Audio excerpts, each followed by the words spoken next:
books. Welcome back to my channel. We're here to talk about March Mystery Madness. And I got the name completely wrong at the beginning of March when I announced that I was going to participate. But here I am, March Mystery Madness. We're getting towards the end of March. And I wanted to tell you about the books that I got through that fall into the category of mystery. So what I had on my list was two books, two mystery novels that I thought firmly fell into the genre of mystery.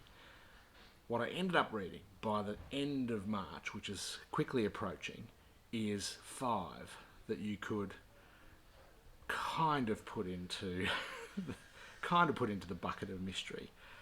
And this is what I wanted to talk to you about today, was the difference between what would be technically just a mystery novel, so things that fall firmly into that genre fiction mystery bucket, or stuff that's done something different and got itself into a prize pool, for instance, for some literary awards around the world, but it's still essentially at its heart a mystery. What's it done to extend into literary fiction and hence get itself a nomination for a prize? Those are all very difficult things to answer, but let's start with just looking at the pure mystery novels that I read in March. The first of which is Richard Osman's The Man Who Died Twice. Now, I read the first one. This is the second one in the series. I read the first one over Christmas. It was given to me as a gift, and when I got it, I thought, this isn't for me. And now, having read the second one, this is so much fun. The first one was fun. I wanted him to back it up with something equally as fun. And it's got lots of twists and turns. All of the characters are super likable and super engaging. And the story itself is pure mystery. But it doesn't take itself too seriously. So it doesn't have serious themes. It's more farcical than anything else. But just funny and engaging with this great, interesting, twisty mystery at its heart. That is Richard Osman's The Man Who Died Twice. It's really good. And so now, sometime soon, I have to read the third one because the first two have just kind of blown me away with how differently you can approach the idea of mystery. So if you think back to things like Agatha Christie, who approached mystery in a less than serious fashion, there were lots of in-jokes and lots of language plays and all this sort of thing. And I think this kind of returns to that tradition of playful mystery rather than the dead serious mystery. Really good. The second one goes back to that serious type mystery, and that is Crow's Nest by Nikki Mottram. Now, Nikki Mottram is a local author from my part of the world in Australia, and Crow's Nest is even closer. It's just over there, about 10-15 minutes drive away. And the second book that she's already signed on for with a publisher is called Killarney, which is just over there, about 30-45 minute drive away. So it's interesting to see local people writing about their local area, but when it comes to reading about it, it kind of felt like a walking tour of my hometown, which I'm still trying to decide whether that's a good or a bad thing. It really felt quite intrusive into the story. Usually when you would see, let's say, a book written about a large city that everyone is kind of familiar with, like New York, for instance, that you can name buildings and landmarks and street names because everyone around the world is mostly familiar with that. People aren't familiar with my little hometown of 120,000 people, so how do you do that? Do you just broadly describe the things that the people see as they move around this landscape, or do you go hard and close and name street names, business names, tourism landmarks and the like? Nikki Mottram's done the latter, and as a local, and she's calling out all of these local place names as part of the story. It's really weird, and I want to know from you, and I don't think it's something that's used very often. I don't remember a book that set in a regional or a small town setting that talks about the actual place names of actual people and actual destinations. but Nikki Mottram has. She's called them out, and these are all so familiar to me. So I'm keen to hear what people that don't live in this area feel about the way in which she's really closely described the physical environment that they live in. It basically tells the story of the main character, Dana Gibson, who moves from Sydney to Queensland to take up a contract as a child protection officer. So she there goes out and assesses different families for who might be under threat of child abuse or sexual abuse or domestic abuse. And what she finds there is when she starts investigating a particular family, someone shows up dead, which draws her into this investigation. But it is an investigation driven by the main character of the book rather than a policeman. So it is very, very good. My only problem was that closeness to my local area and how that was treated by the author was off-putting. But everything else was great. So that's Woody. So that's the two books. That's the two books that I read that I chose at the beginning of March that are definitely mystery.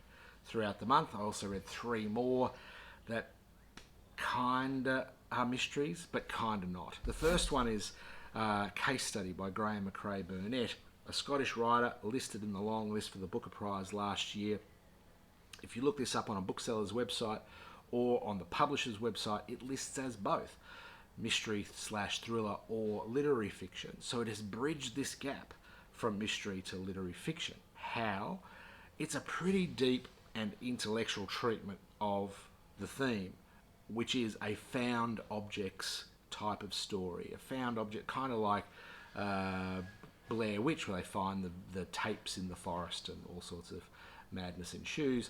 This is a found objects where someone has found a carton load full of case studies from a psychiatrist, and going through the case studies it becomes clear that this psychiatrist was involved in some kind of deception, possibly murder of a young woman that went missing.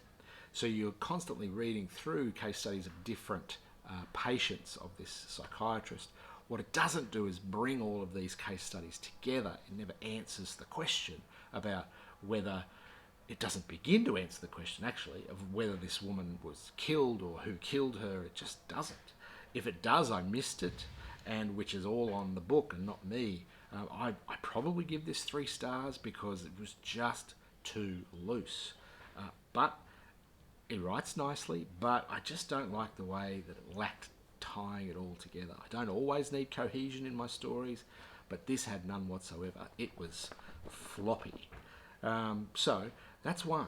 But if you look it up, it displays as either mystery or literary fiction all the time. Another one on my list is a book that I've only just finished reviewing, so you can go back and see a full review in the video preceding this one, and that's The Furies by Mandy Beaumont. Now this is, again, lists as both literary fiction and mystery, and it tells the story of Cynthia, whose mother is taken away by the police and her father simply disappears, and then you have this mysterious sister that never appears really in the story apart from in flashback. So Cynthia exists in a very male-dominated world and puts up with a lot of crap because of it, and there's a lot of violence, rape, sexual assault in this story. So trigger warning again. But Cynthia is trying her best to just get by, but she feels like she's slowly losing her mind because her mother did the same.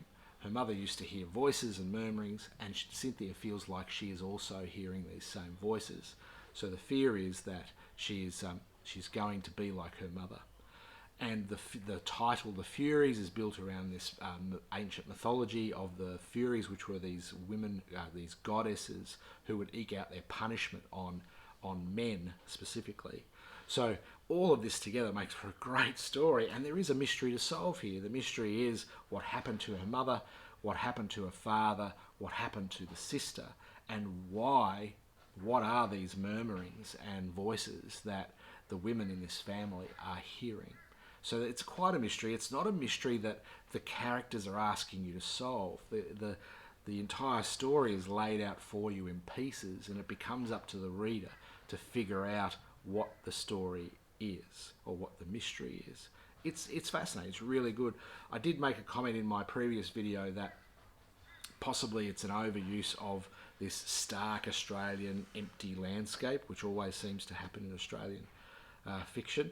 I just think it's an overused setting type in Australian fiction, and letting the setting drive the narrative, and I'd rather not see it as often as I do. Finally, the book that I wanted to talk to you about that I read this month was All That's Left Unsaid by Tracy Lien.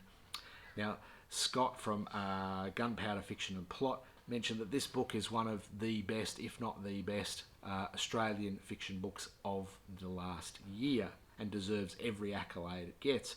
This one and The Furies are both up in the long list for the Stella Prize, which is out now. This is better than The Furies, but it is something different. At its heart, it does have a mystery. In the main protagonist's brother is murdered and beaten to death in a busy restaurant in Sydney, in a section of Sydney called Cabramatta, which is a community of Vietnamese. And this particular family, the son is beaten to death at the restaurant, and the older sister, who returns to town when her brother is killed, is looking for not just who killed her brother, but why is no one stepping forward to say that they saw it? In a restaurant full of people, not a single person said they saw anything. So there's lots of secrets, lots of lies, and lots of hidden truths here. It's great. It really is a marvellous book because it gives you an incredibly deep insight into the Vietnamese community in Australia in the 1980s and 90s. These were disenfranchised people that fled after the fall of Saigon and then spread throughout Australia, but large pockets are in Brisbane and Sydney and Melbourne. And in Sydney, that is Cabramatta, where this book is set. I found the characterisation to be spectacularly well drawn. The Cabramatta is a great setting. It's gritty and it's busy and loud. It almost feels like Saigon transported to Australia, and these people within this setting are just trying to get along, but then this horrible tragedy happens. It's very, very, very good, and I agree with Scott's assessment. This is possibly one of the best Australian books I've read in the last 12 months. So that was it. If you agree with my theory of something being mystery adjacent, then I've read 5 books this March. If you don't, then I've only read 2, but I've still had a really good crack at March Mystery Madness, and I hope you have too. I hope your reading for March has included lots of great mystery books. Mine certainly has. In April, I've got a few more mysteries lined up because it's going to be Aussie April, as well as a couple of other things going on. And to be honest, I just have a lot of unread mysteries on my list. So, more mysteries to come, either in March or out of it. Enjoy the rest of your March Mystery Madness, if that's what you're doing, and I'll talk to you again soon. Thanks. Bye.